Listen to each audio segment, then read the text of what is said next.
Hi, this is Greg English. I'm the developer of Scantheus. This video is a introduction to the Scantheus application interface. If you're anywhere familiar with the application at all, this is going to be very elementary to you. If this is the very first time that you've seen Scantheus, and this could be very helpful to you. I'm going to break up the interface into 6 areas here, starting with the title bar along the top. Then we'll move into the thumbnail area. Then number 3 is going to be the control panel, which is off to the left here. Then the major portion of the real estate we use is the image viewer in the center.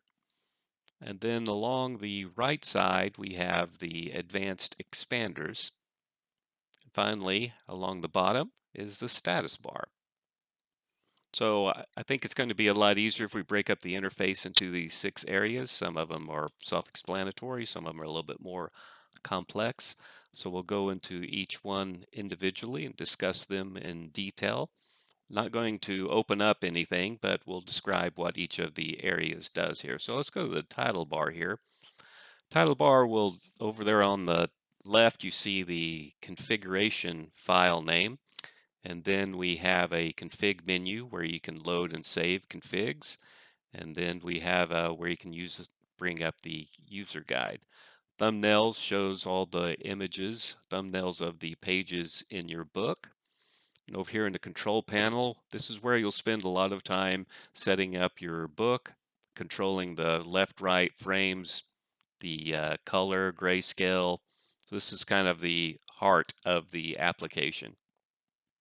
And over here in the center, the image viewer kind of does double duty. It not only shows you the live view and you set up what frames you want to capture, but it also, when you click on one of the thumbnails, it shows you the scanned image and you can edit them, move the pages around, delete.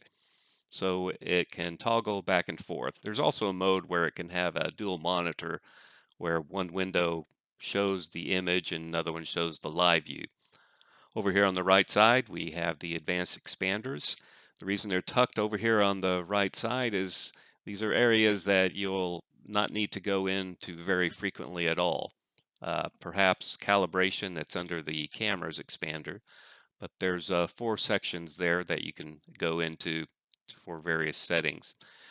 And finally, along the bottom, we have the status bar. Now, the status bar is kind of handy for displaying image data. You can see as I'm moving the cursor along here, at the bottom left, it shows you the grayscale value of the patch that the cursor's over. Over on the bottom right, it shows you the document dimensions. And in live view, it shows you the scan area along with the size of the rectangle. So going over them again, we've got your title bar, thumbnails, control panel, viewer, advanced expanders, and the status bar. So we'll have a little bit more videos that go into more detail on each of these, but this is a great introduction to the overall interface.